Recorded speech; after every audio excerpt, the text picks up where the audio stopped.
والاشتراك في القناة تشجيعا لنا لنستمر بنشر المزيد إن شاء الله. بالنسبة للمنتخب الوصول هنا المرور بهذه الكرة الملعوب من اليسار، العرضية في الانتظار، عزيز بهيج يأتي لكنها إلى خارج أرضية الملعب. المنتخب الدنماركي الآن الوصول بهذه الأقصى لأن التعادل يكفي للأستراليين طالما التعادلون.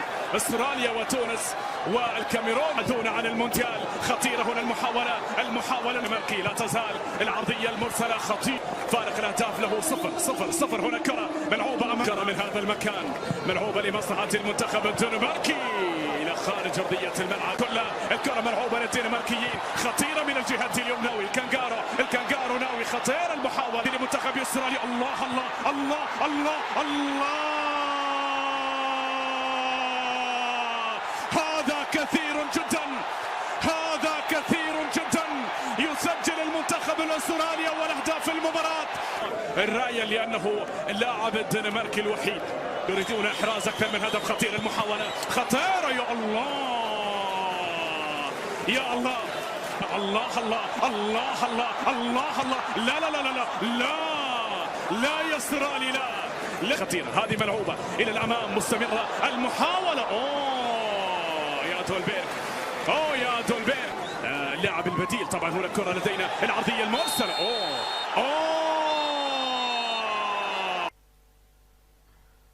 بسم الله الرحمن الرحيم، والصلاة والسلام على رسول الله صلى الله عليه وسلم.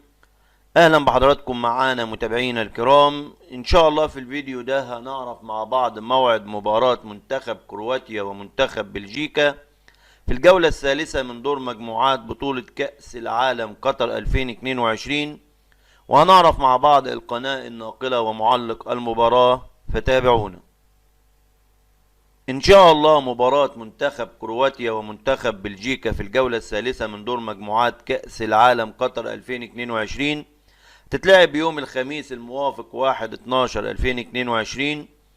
توقيت المباراة هيكون الساعة 6 مساء بتوقيت مكة المكرمة. القناة الناقلة لهذه المباراة هي قناة بين سبورت ماكس HD 2، وقناة الكأس اكسترا 2. معلق المباراة على قناة بين سبورت ماكس 2 هو المعلق الجزائري المتألق حفيظ دراجي، أما المتوقع على قناة الكأس اكسترا 2 يكون المعلق المصري أحمد الطيب. منتخبي كرواتيا وبلجيكا بيلعبوا في المجموعة الستة مع منتخبي المغرب وكندا، اللي بنتمنى فيها التوفيق طبعا للمنتخب العربي منتخب المغرب للتأهل لدور 16. وترتيب المجموعة كرواتيا في المركز الأول